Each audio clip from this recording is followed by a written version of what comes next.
Hi, everybody. I wasn't sure whether I was going to do this live today, but I thought I may as well. I was sort of looking into Russell Williams a little bit more, and I thought, why not just do it together? So, if anyone's around, please join. We're going to look through a case study article about Russell Williams, something that our good friend Scott has sent through. Hey, Dom, nice to see you. And yeah, we're just going to explore a little bit about Russell Williams together today. We're going to understand a little bit about who he is and what he's about, because he is an adult onset offender that is raised when I make the argument for Richard Allen being a forensic unicorn. Good morning, Anna. Nice to see you. So, yeah, Russell Williams is somebody whose first violent offence was committed after the age of 40. And so, this is what we term adult onset offender, and they're pretty rare. Right. So they are, I think, as Scott says, forensic albinos. But suggests that Rick isn't a forensic albino, he's a forensic unicorn. So my point is to say that I don't even believe Rick fits within this really rare group of adult onset offenders, let alone in the more common group of people who commit these types of offences. So let's dive in. Let's find out more about Russell Williams. I was doing this research on my own and I thought, why not just read through the case study with you guys? Because I'm going to do it anyway. And I know some of you would probably like to come along for the ride. So without further ado, we're going to hop into that. Hi, Dita. Nice to see you. Oh, goodness. I hope you're okay. Yeah, drive carefully.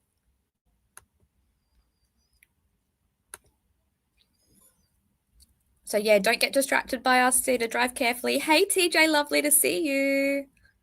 Oh, goodness, lovely to see everybody. I hope you guys are having a good weekend. I've got about an hour. We're just going to talk through Russell Williams today. I don't know if anyone in the chat knows about Russell Williams. Has anyone watched the documentary? I believe there's a Netflix documentary about Russell Williams. I haven't watched it yet. Hey, Jesse, nice to see you. Welcome. Yeah, anyone know about Russell Williams? Let me know, guys. Actually, we will do a regular polling because it's kind of fun to do a poll. It gets you guys involved as well. Hey, Lola, nice to see you. Welcome. So we're kind of going back into our forensic psychology lens. Now, as you guys all know, I am a clinical psychologist. I have worked in forensic settings, but in this context, this is just a discussion. It's just my own opinions of publicly available. So there's no diagnosis here. And there's no treatment. It's just some ideas around some of the things that are relevant to the Delphi case in particular. Wow, TJ.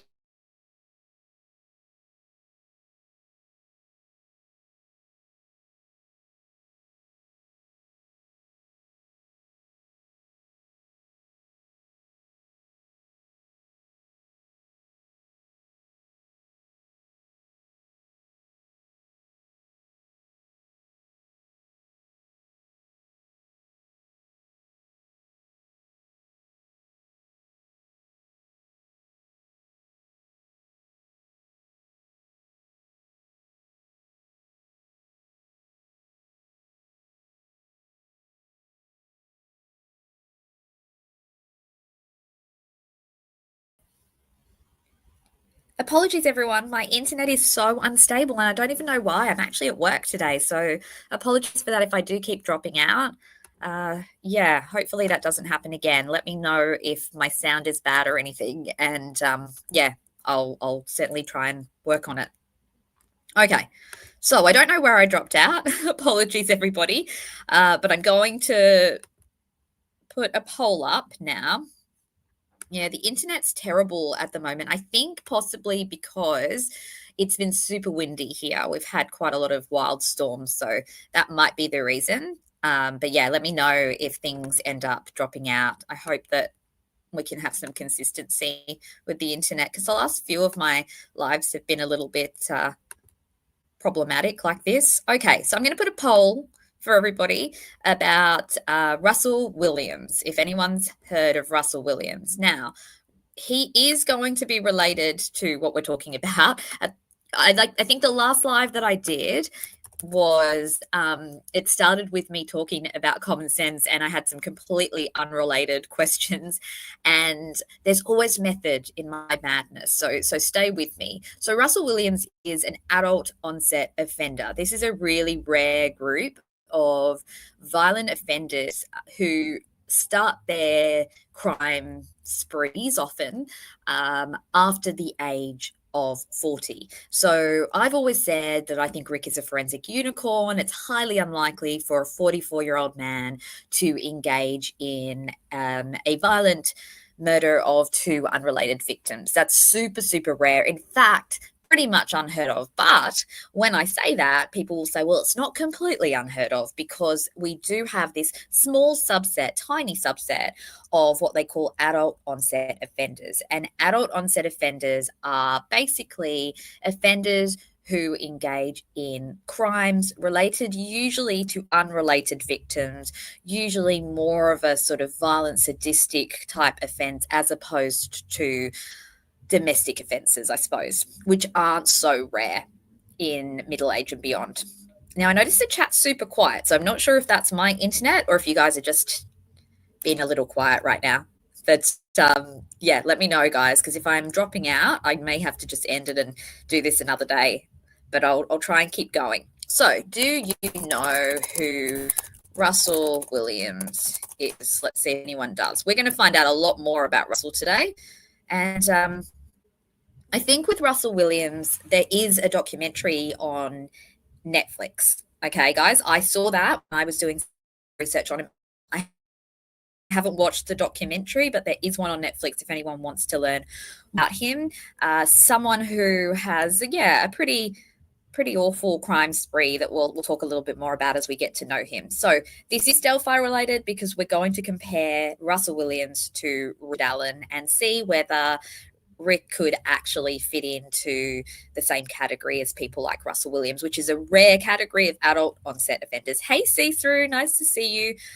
Goodness, whenever the internet is messing up, it gets me off track. So yeah. Yeah, Mustang, there could always be a first. However, we've got to remember now, we're looking historically at many, many decades now of information. And so, yes, of course, there's always an outlier, but what are the odds of that? That's what we're going to look at today. So anyway, you may also just be interested in learning about another offender. Of course, we're all true crime enthusiasts here, so this might be another offender that you want to look into. So I'm going to base a lot of the information I speak about with Russell Williams off a case study that is from a book called Explorations in Forensic Psychology, Cases in Criminal and Abnormal Behavior. So this is by Margot Watt Nelson, Education Limited, from 2015. Yes, Margot Watt, and Sherry Stewart.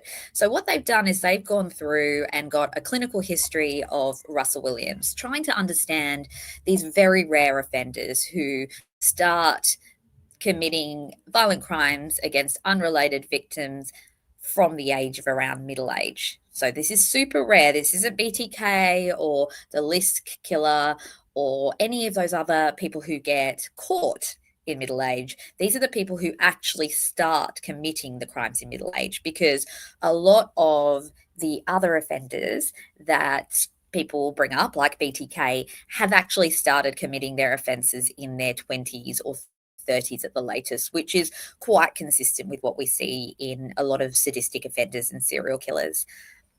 I think Scott is, I think he was not feeling super good the other day. And also I told him I wouldn't do today. And then last minute I decided to hop on. So he may join us later, but I'm sure he'll catch the replay, because Scott's actually the person who sent me a lot of this information, which is really helpful, because up until seeing a little bit of this adult onset stuff, I hadn't come across even people like Russell Williams. So let's find out about Russell Williams and help us to sort of understand whether he is anything like Richard Allen. So what's the poll? Does anyone know Russell Williams? Okay, we've got 50-50. So some people do know Russell Williams. Okay, so I just realized I was going to go back and go through his clinical history, but to begin with, let me just tell you about his crimes. So Russell Williams is a Canadian man. So he was actually born in the UK but lived in Canada from the age of 5. So he was a colonel in the Royal Canadian Air Force, and he was university educated. He had a pretty good career in the Canadian Forces. But however, all of that came to an abrupt end when he was arrested and actually charged with a number of crimes. So he currently is serving a life sentence in I'm guessing, a facility in Canada. So victims wise, he is responsible for 86 victims, but two that were murdered. The others, I believe, were sexual assault and sexual related crimes. So his crime spree lasted from 2007 to 2010. So he was apprehended in February of 2010. So he was a decorated officer in the Royal Canadian Air Force, but of course he's been stripped of that given what's transpired for him. So if we look at his age, so he was born in 1963. So his crimes occurred from 2007 to 2010, which means that he was 44, interesting, to 47 when he committed the offences. So we can see how this can map on to Rick Allen, because Rick would have been 44 at the time of the Delphi murders. Anyone who's just joining and watching now, please know I still believe Rick is innocent. The reason that I'm doing this parallel today is actually to try and elucidate the differences between Richard Allen and Russell Williams. But of course, we're always open to all opinions here. So if you think that Rick and Russell sound similar, of course, let me know your thoughts as well. So we're going to go through a lot of background information, though. So we can see his crimes are different, right? We're going to get into that, TJ. We're going to talk about his life growing up for sure. So Mustang saying you thought Russell Williams was not caught for everything he's done. It's quite possible. Often with serial offenders, they're not always caught for absolutely everything that they've done. So, yeah, the thing with Russell Williams is, again, we're looking at a serial offender here. We're not looking at a one and done offender, and we're looking at multiple crimes over a 3-year period. So already that's different to Delphi. If Rick were the offender in the Delphi case, we only know of one offence and a whole 5.5-year period after that offence where there was no further offences. So if we're to believe Rick Allen is the offender, it seems quite like a one and done, at least for 5.5 years. So very different already in terms of the types of crimes and also in terms of the frequency of crimes.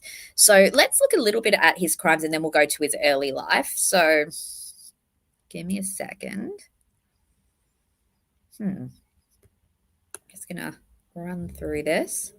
So he's basically accused of multiple offences, and there is escalation as well in terms of his offences. So in 2010, this is around the time where he was actually apprehended. There was the murder of Jessica Lloyd. She was 27 years old and she disappeared from her home in Ontario.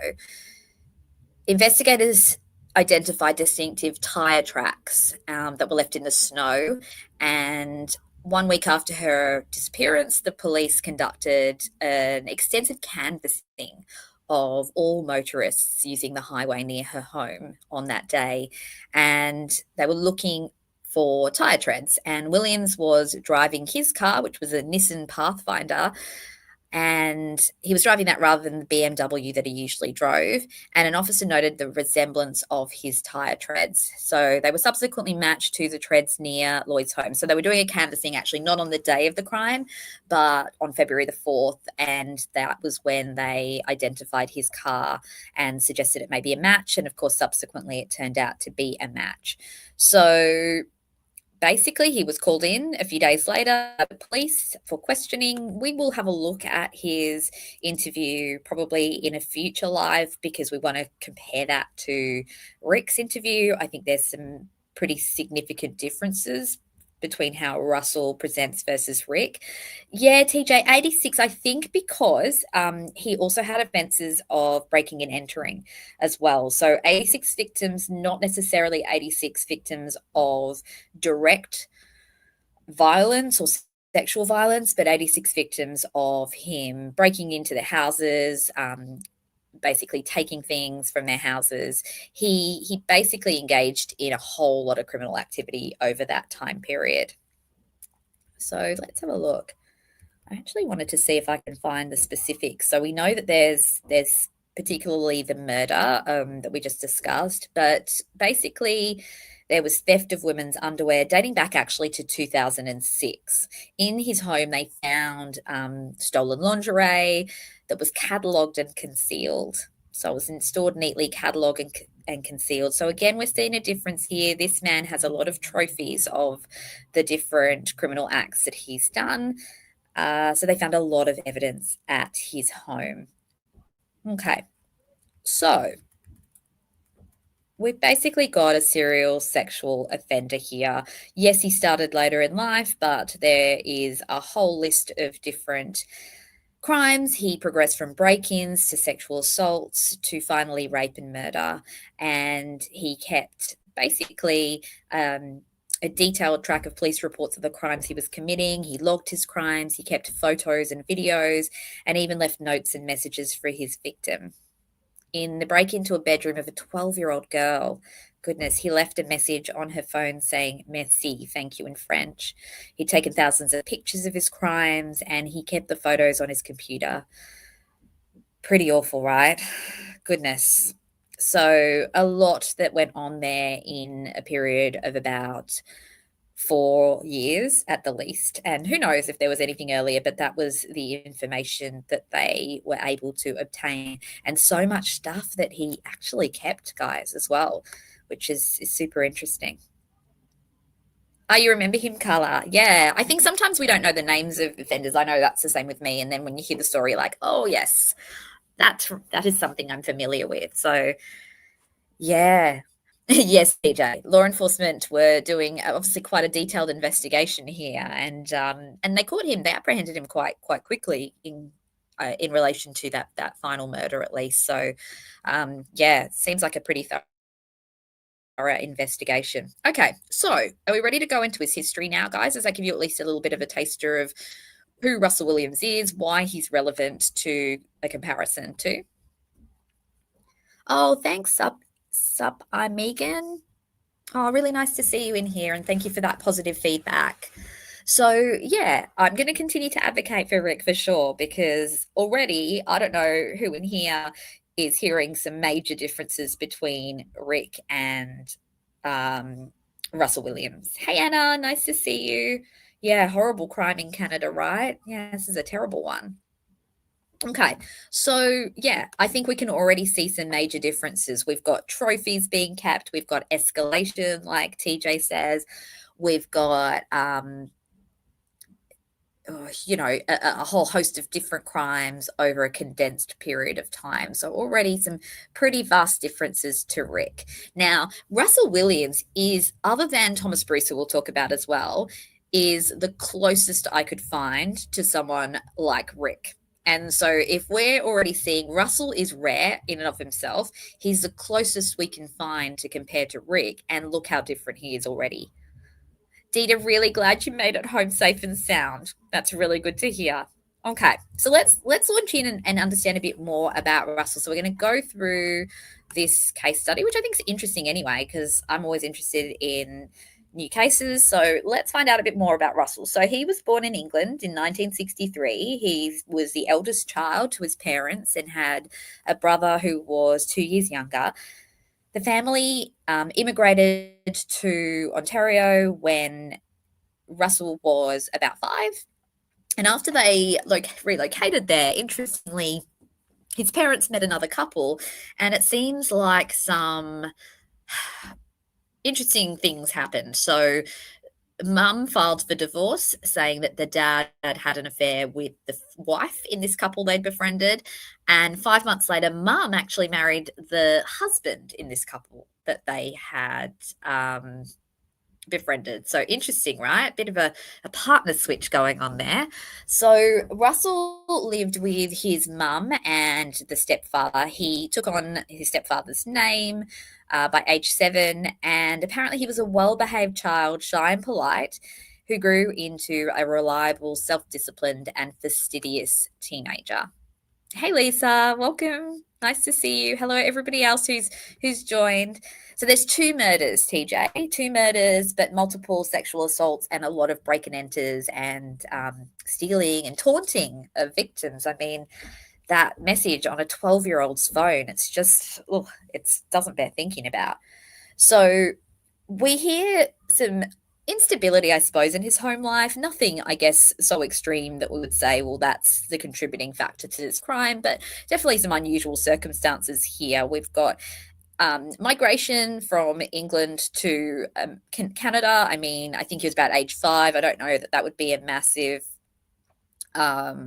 adjustment for him necessarily, but potentially, I suppose. But more significantly, what we can see is the parents befriending another couple and basically a partner switch. So I think that could be quite confusing, certainly for a child. Interesting as well. William's father, his biological father, was described as a loud authoritarian figure, prone to insulting his wife in public. So maybe some exposure to some misogyny as well, potentially. And yeah, exposure to lots of different stuff, I guess, within the family. And then kind of taken away from that dad and having a stepdad from the sounds of it that kind of became the parental figure. Interesting the way that they describe him too. Hey, Lips Morrissey, lovely to see you. Most notably, that Russell had a criminal history. Middle-aged men simply don't take up double child homicides. 100%.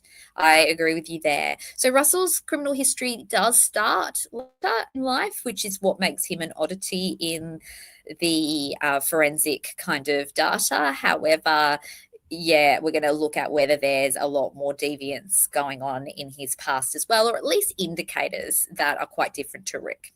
So welcome. Really nice for you to join us, Lips. Okay, so interestingly, as a child, so he's described as well-behaved, shy, and polite.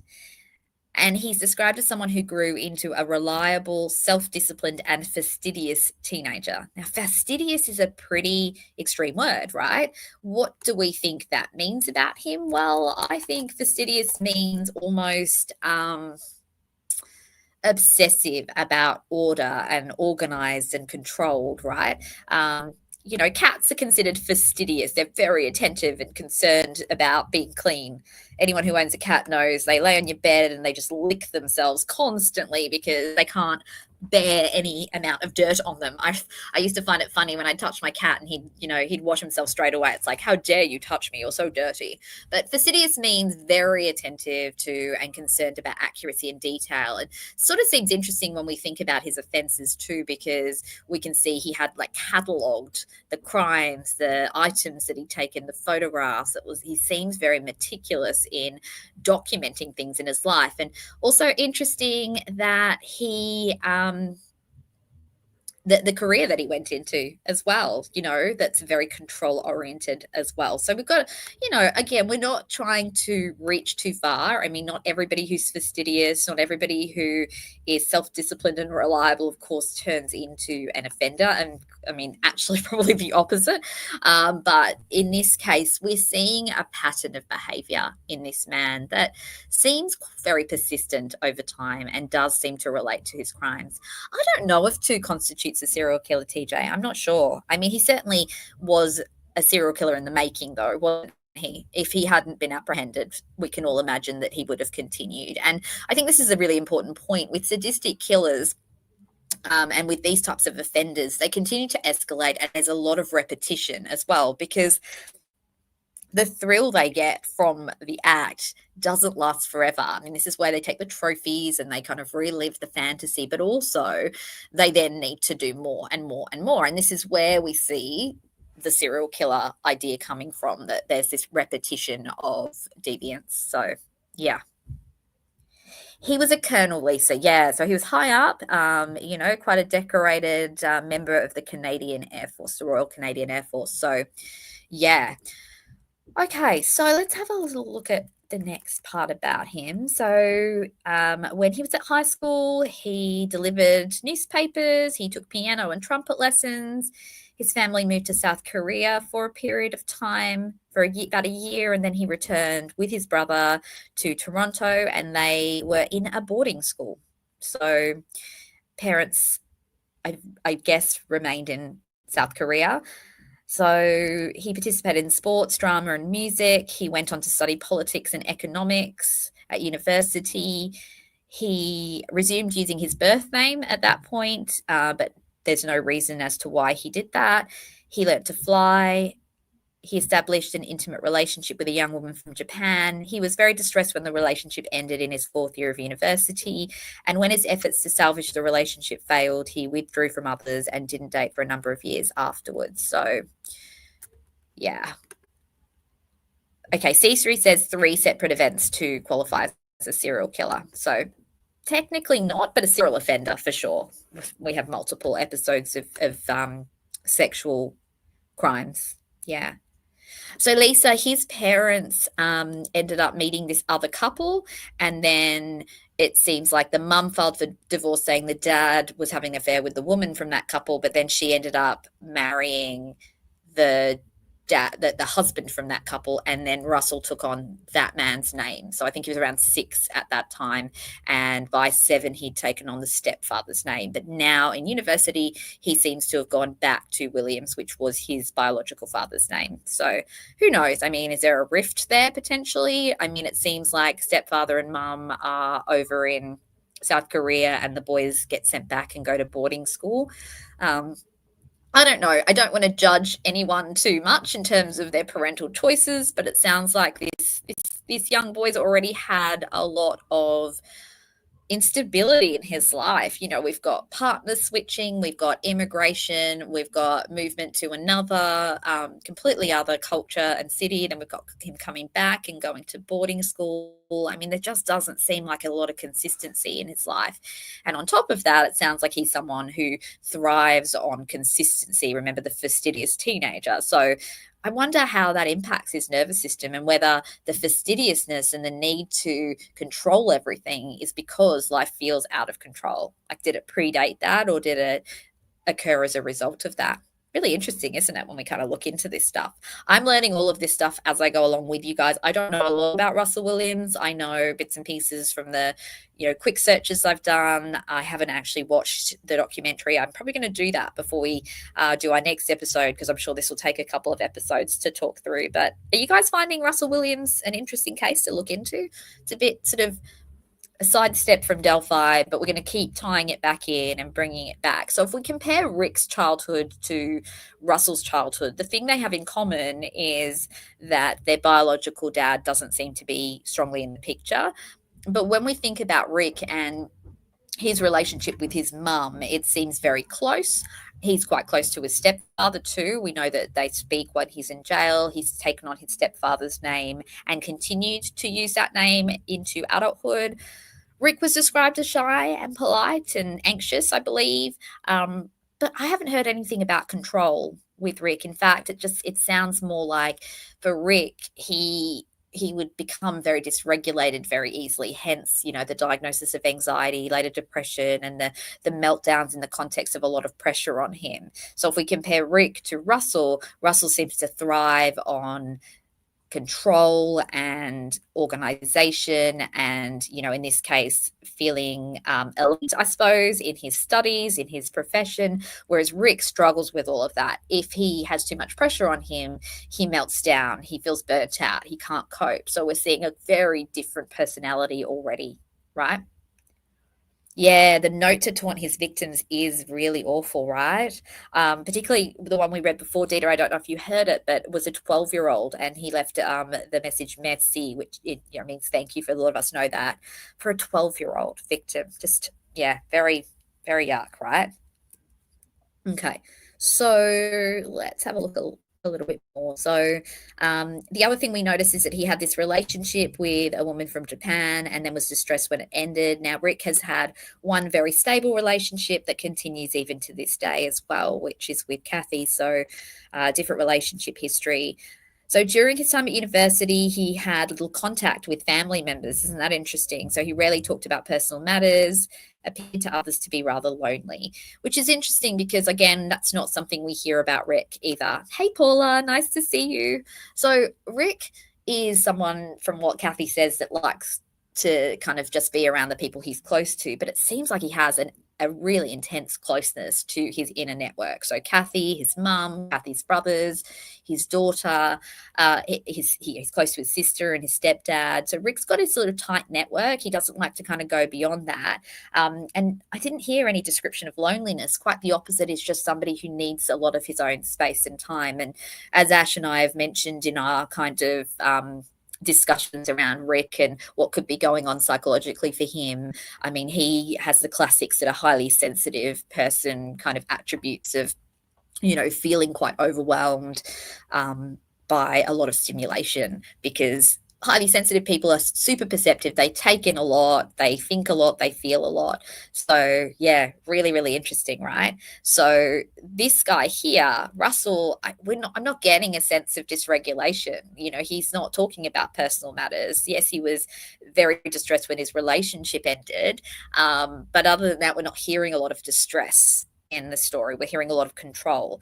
Now, why might he be distressed when a relationship ended? Any ideas, guys? What do you think is the one reason that ended up being such a trigger? Now, first of all, we all get distressed when relationships end, particularly when they end in a way that feels like a betrayal or a rejection. But I guess if we continue on down the track of understanding Russell, what we tend to see in offenders of this type are narcissistic traits. And again, I'm not at all diagnosing him. I haven't met him, but just suggesting what could be kind of going on here. And yeah, Lisa, loss of control, loss of what you might believe you're entitled to as well. So we often hear about the term narcissistic injury. And what that means is, a lot of the time, people who are more narcissistically inclined have a high sense of entitlement, right? They basically believe that people should respect them, should like them. And so when a person who may have adored them or liked them pulls away, they can become highly distressed. It's highly destabilizing because they rely upon that validation in order to maintain their sense of self. Now, we all like validation, of course, but yeah, it might be a more extreme reaction when it's more of this, what we call a narcissistic injury. But yeah, great suggestions, Lisa, saying loss of control, see through, loses face to his parents. Yeah, I mean, he definitely seems very image conscious, doesn't he? He likes to be put on a pedestal. He likes to appear elite, right? He's gone to an elite boarding school. He studied economics and politics. Now, again, not suggesting everyone who studies economics and politics is a particular type of character, but we can just see this whole theme building that Russell likes to be in control. He likes to be attentive to detail. There's this high need to have, I guess, a sense of status, maybe. And that's what I guess that's the sort of feeling I get. Whereas with Rick, we actually hear him say he doesn't like the status. He doesn't like to be the boss. He actually doesn't like to work on the things that are more clinical in so his job in Walmart. He doesn't want to do the paperwork and the phone calls. He wants to help the customers. It's very much more relational, right? So Rick has a more relational dynamic, even though he's more likely to isolate himself socially. And here in Russell, we just don't hear a lot of relational factors here. He's had this one relationship, but other than that, he's just so disconnected, right? He's disconnected emotionally, but he's focused on achievement and control. Yeah. So interesting, right? We're not hearing sensitivity in Russell in the sort of the way that we hear in Rick. Now, that's not to suggest he's not sensitive. He may be sensitive to criticism, sensitive to people not respecting him, sensitive to things not being in his control. But instead of reacting to that through dysregulation and trying to connect with others, it sounds like his reaction is to gain more control, to gain more status, to organize things, to disconnect from his feelings, where Rick, from the sounds of it, really struggles to disconnect from his feelings. Now, if we go back to, oh, hey, unindicted, lovely to see you. Now, if we go back to, oh, I lost my train of thinking, guys.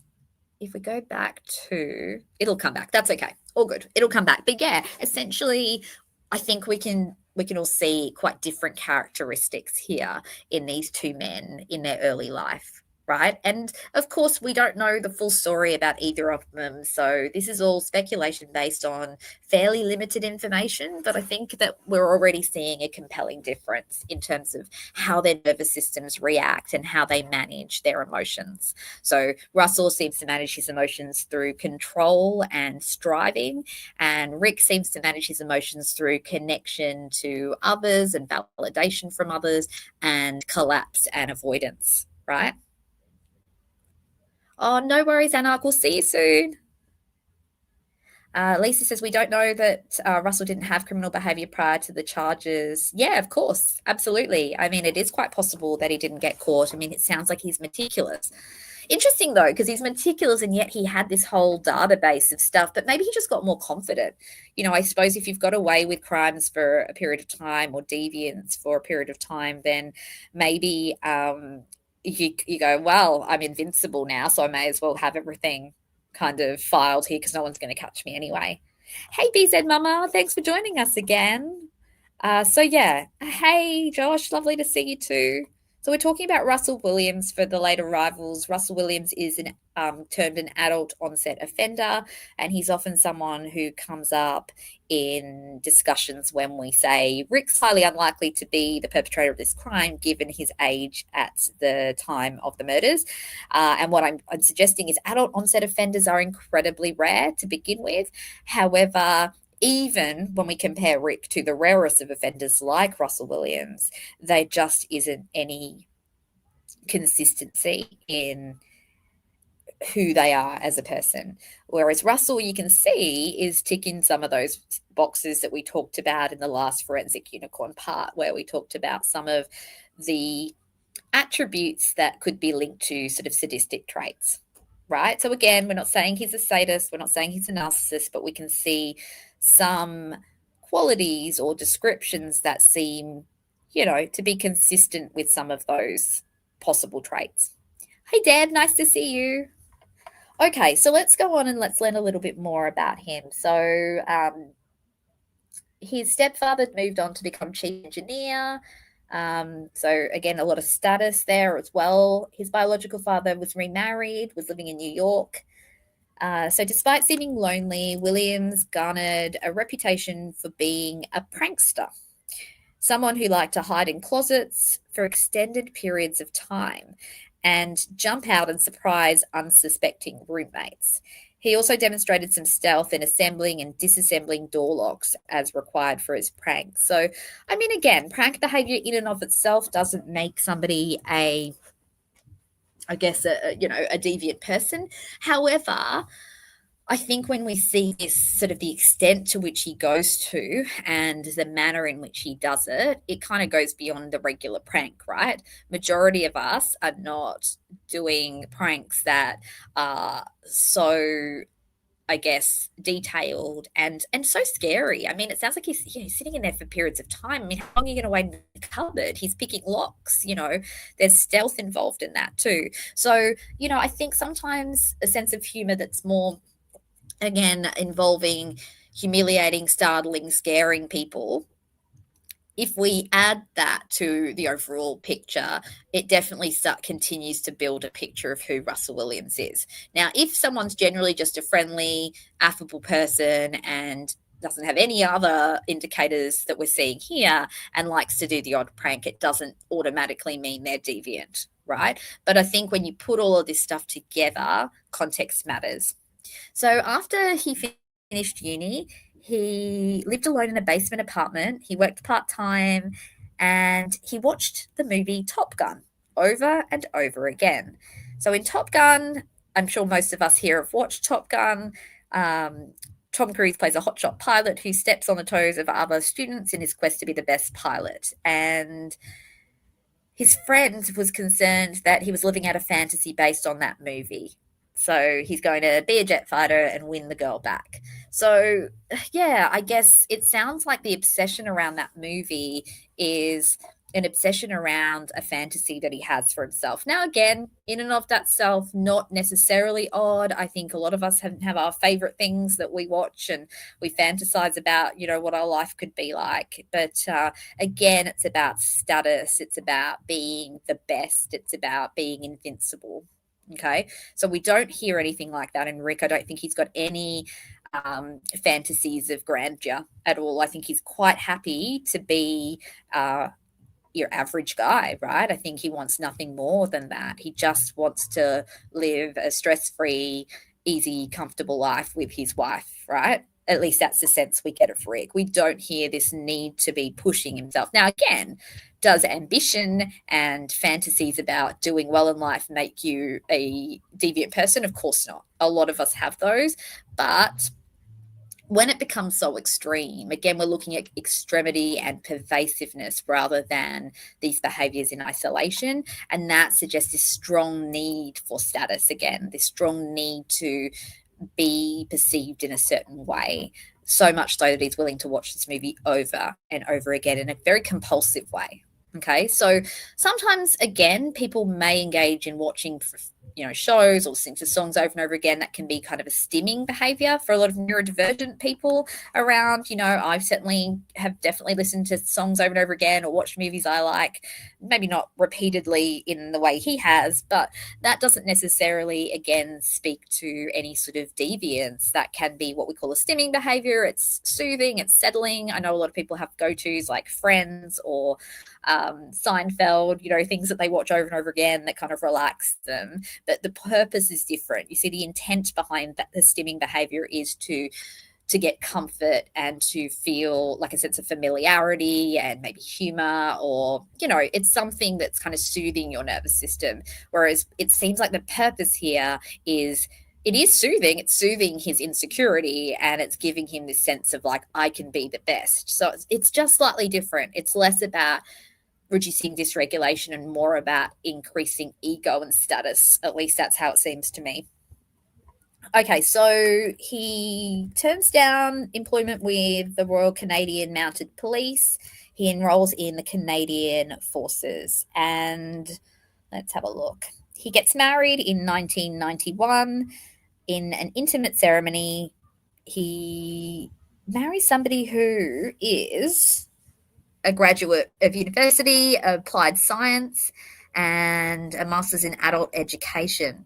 So it sounds like the sort of person that he marries is quite different to him. Again, I'm making leaps here based on what people studied. That doesn't necessarily tell us everything about a person, but I guess it sounds like, someone who's more interested in education, who's interested in science, kind of seems a bit different to somebody who may be interested more in this sort of status and power related kind of dynamic. Again, I could absolutely be stretching it there. I don't know enough about his wife to suggest who she is as a person.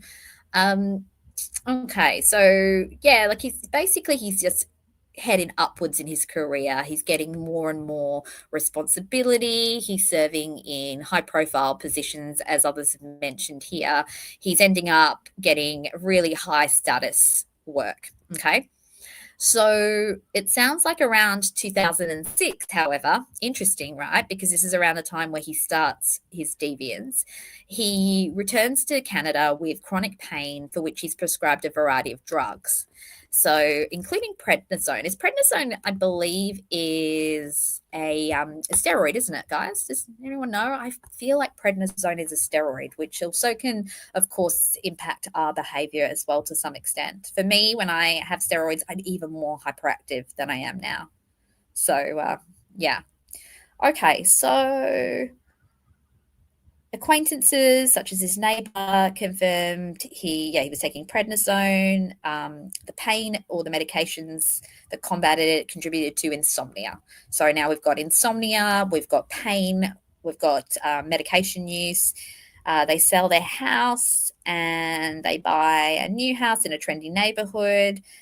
Um, his wife is executive director with the Heart and Stroke Foundation of Canada. Again, I think that kind of ties into some of the pictures I had of her in terms of, it sounds like she has sort of more of a focus on others, a tendency to be interested in helping others. Now, again, I'm not suggesting that what Russell studied and did with his life isn't helping others. So, we're not trying to kind of create categorical distinctions here, but it seems as though their characteristics potentially are quite different. So it sounds like he lived alone in their cottage. They spent weekends together, but during the week, Williams was alone now. So you can see he's returned back to Canada. His wife is busy. She's an executive director of a foundation. She's not around. He's in pain. He's taking medication. There's insomnia. We can see, I guess, this perfect storm generating here. So Williams' 18-year-old cat had to be euthanized. Oh, I never like stories like that. And that was a particularly painful loss. So it sounds like he loved his cat, which, okay, there's a similarity there with Rick, but also a similarity with me and probably lots of people here in the chat. But he mentions it even during his police interrogation. So the cat was obviously someone or something that he bonded with. Okay, let's have a look. So he was posted in January 2009 to the Canadian Forces Language School for a 6-month period. He did French language training. During this time, he was promoted to colonel. And yeah, so he's still continuing with his career. Reports indicate that his marriage seemed to be a happy one. They played golf together. They gardened. They spent time in their cottage together. He was a keen photographer, fisherman, and runner. Interesting again, runner, because runner, again, to me suggests, self-discipline and control again as well. Stealth, I guess. Over the years, it seemed that Williams remained closer to his father than to his mother. His mother works as a physiotherapist. His mother divorced his stepfather, and Williams severed ties with her and his brother, who is a physician. Interesting, isn't it? So again, we've got this dysfunctional relationship with his family members. So he ended up being closer to his father rather than his mother, his brother, his stepfather, the people that he may have spent more of his childhood with. So be curious to know more about that relationship, but that's pretty much all we've got in terms of his early life. So obviously not a whole heap of detail, but I think we're seeing enough to kind of create a bit of a picture of him, aren't we? What do you guys think so far about Russell Williams versus Rick Allen? What are the key differences that we're seeing? I'll let you guys have a think. I'm just going to have a sip of my drink. Anyone got any ideas around some key differences between the two of them?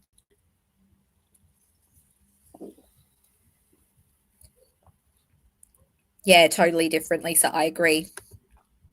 So the only similarities I can see between the two of them are that they both had parents that split up when they were very young. We see they both loved their cats and they both committed a crime. Oh, not both committed. I don't think Rick committed a crime. Sorry, guys, that's not even a Freudian slip. But we're hypothesizing that they both committed crimes around the age of 40. So yeah, Lisa, really good one. Hey, Fishy, nice to see you. Yes, Lola's got a good one here. She says that he was alone to do whatever he wanted to do. Yeah, he had a lot of free time and freedom for sure. And we've got Lisa's point of Russell seeks stimulation, Rick withdraws from it, 100%. Totally different nervous system, right? So Rick feels overstimulated. He literally doesn't want to be in power. He doesn't want to be in control. He doesn't want to be overloaded. He doesn't want status and recognition. He literally just wants a quiet life. And he is more reactive in his emotions. He shows more of his emotions publicly, and because he can't contain them, there's a lot of that, what we call that internalizer, right? He's literally all about blaming himself. Now Russell, we don't hear any internalizing. We don't hear him thinking, how can I improve myself as a person? How can I understand myself? We hear, how can I improve my status? How can I look better on the outside in order to achieve more? Yeah. Josh says, Rick did not like taking on new roles with greater responsibility. Exactly. So the opposite. So Russell just wants so much more responsibility and status. And Rick's like, no, I don't want this. I just want to like serve the customers because that's what, makes my life feel good. I don't want the responsibility. Whereas it seems for Russell, he doesn't have much time for personal matters. It's about status, it's about power.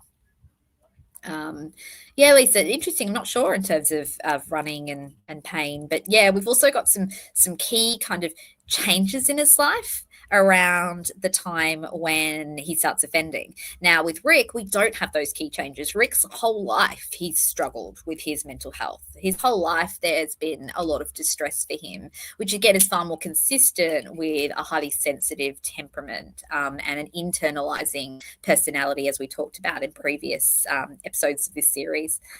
Yeah, so everyone's talking about why Rick left Walmart. So yeah, Mustang, he was a manager, but he didn't want to be. He didn't really like it. He'd get promoted because he was very, he is conscientious. He cared. He tried. He had a lot of, um, he was motivated to do the right thing, not for status, but because my impression of Rick is he's very guilt prone. He's very prone to being like needing to feel like he does the right thing. It's what again, I've referred to this before, but scrupulosity, like I need to do the right thing. I need to be a good person. Whereas Russell's motivation is I need to have status. I need to be seen. I need to be in control. I need to get what I want in life. Very different. So really looking at Rick questioning his own self, Russell wanting to change the environment. Super different, right? And yeah, it could be an act, Mustang, for sure. But I guess if it were an act, we would expect to still see leakage of that. So if anyone in here has been in relationships with people, we talked about this a little bit yesterday, who we later realized weren't who we thought they were, there's always leakage, right? So it doesn't matter how confident I present, there'll almost always be leakage of my lack of confidence. I know that there's some very perceptive people who I've befriended, who've been in the chat right now, who can be perceptive enough to see some of the things that I struggle with in my life. Now, obviously, I'm a bit of an open book, though, too. I do tend to share a lot about my inner world. But even if I didn't, I think a perceptive person can see the wounding that I have, right? So same goes for people who are power hungry. So they can behave like they're kind and nice and warm, but you see the leakage. It's just in those little microseconds, micro movements. Yeah, right. So like, I'm just being so nice, but then, if you criticize me, I'll snap and I'll just annihilate you. Whereas again, we can all have moments where we kind of are at odds with how we usually are, but though that leakage is less clear. And so we can see leakage when it comes from for Russell Williams. We're not hearing anything that's inconsistent with this picture of who he was. He wants to be the best. Whereas nobody hears Rick saying that. There's not even that leakage in those moments where he is incarcerated and struggling and his boundaries are really down because of significant psychiatric illness. We're still not hearing leakage, right? So Fishy says an act, so he really loves power, but is pretending not to his whole life. Yeah, so how would that look, guys? It wouldn't look like what we see in Rick. What that would look like is somebody putting themselves out there and then saying, I really don't like power. Like, okay, so for me, I don't like power, but of course I like validation. But it's like if I said like, I don't do YouTube for like attention. I just do it because like I just only like to advocate for people. Now, if I said that, you can literally call bullshit on that, right, guys? Because if it were just pure advocacy, then I wouldn't need to do YouTube. I could just do what I did earlier on, which was, send emails to lawyers and things like that. Of course, most of us like validation. A lot of us validation, particularly people who felt invalidated in their life. And so I tend to own it. Right? I'll own it and I'll be like, oh my goodness, it's so nice that you all like me. Like, that's wonderful. I feel so proud of it. I don't pretend that I'm not looking for that, So it's the sort of the faux humility that you might see, but there's, again, it's something that you can pick up on. Not everybody, but a lot of people can pick up on it. I'm trying to think of some good examples. But yeah, you definitely see leakage of people's true selves at some point. And if you look back on relationships where you might have been burnt, often in hindsight, you see it all clearly. I can think of relationships I've had with people where it wasn't until they were being brutal with me that I realized, a little bit more of I guess, the darker qualities they might have had. And when I look in hindsight, I go, but actually, that was going on even when I trusted them. I was just wearing rose colored glasses, right? So yeah, I don't think that Rick has any leakage of, wanting power and control. I don't think we see any of that throughout his life. So interesting comparison, I think, between these two men, because I think, psychologically, they present incredibly differently. Right. So Rick is very consistent with the sort of person I would work with as a clinician. Russell, I would imagine, would never come to therapy. And if he did, it would be short lived and it would be more around action focused. Let's not focus on emotions. How do I be better? How do I get better? Not get better, but how do I become a better so that people respect me? He's out for respect. He's out for control. Rick's out for peace, I think. Yeah. But of course, everyone's welcome to their own opinions, right? That's just sort of how I read into it. So when I see Rick, I think I've said this from day one. I resonate with him because I see him as the typical type of person that would come into my clinic. When I see Russell, he does not seem like the typical type of person that would come into my clinic. Now, the type of people that come to therapy are usually the sensitive people. They're usually highly empathic people, to be honest, particularly when you're working in private practice where it's voluntary treatment. So yeah. Yeah, Mustang. You don't think Rick's dependent on his wife? I think that I think that there could be some dependency. Like, I don't necessarily lean completely into a dependent personality, like, pervasively, but I think that there's definitely a lot of closeness and a lot of validation and reliance, which, happens a lot in long-term relationships. But I definitely don't think there's dominance in him over his wife. But yeah, but I mean, I guess with Russell Williams' relationship with his wife, we're not necessarily hearing any sort of red flags in the relationship with his wife specifically. So again, this is where people have so many different parts to them. We've talked about this before. So we're not seeing every part of them, but I think there's still some leakage. Fishy, it was Westcott and Weiler both talked about dependent personality disorder in their testimony. So both of them kind of came to that conclusion. I've spoken about this at length before. Obviously, I haven't assessed Rick, so I can't sort of make a diagnostic decision above what they did. However, the diagnostic questions I would have would be more around neurodivergence, so OCD, autistic traits, ADHD, high sensitivity, anxiety sensitivity. I think, to me, those would be the more where I would lean based on what I know of him, which of course is not a lot. I've never met him. It's just based on what's publicly available about Rick. Okay. So I think I'm going to finish up there, guys, because I do have to head off. But I think that's just our first point of comparison between Rick and Russell. So I hope that's helpful. We're comparing their early life and their kind of general kind of makeup.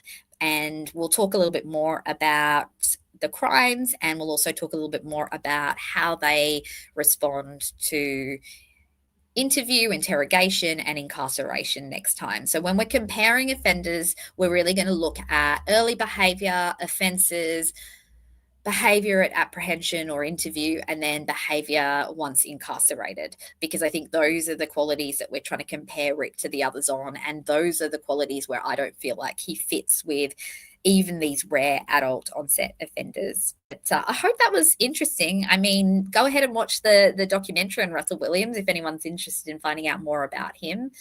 Yeah, it's an interesting case for sure, and it was interesting just reading through that, guys, with you as we read through and we kind of started to have some hypotheses about him.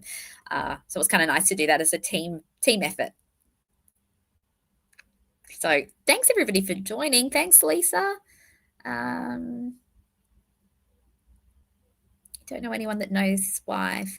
I think there are a few people who know Kathy, actually. I've had a few people come, I've had one person at least come into my chat before about that. But I think there's a couple of people that do know Kathy personally. Be really interesting to hear more. But thanks. Thanks, Josh. Thank you so much. Thanks, everybody, for coming in and hopping in on the, I guess it's Saturday night over there. It's Sunday afternoon here. And that was a little bit impromptu, but really interesting. And if anyone is interested in any other offenders that you'd like me to talk about or compare to Rick, please let me know. We will do Thomas Bruce at some point. That's the Catholic supply murders. But yeah, let me know if there's anyone else you can think of that you think would be useful to profile, I suppose, in our kind of speculative way here. All right, guys, have a great night, great day. Really, really appreciate you all, and I'll see you next week. Bye.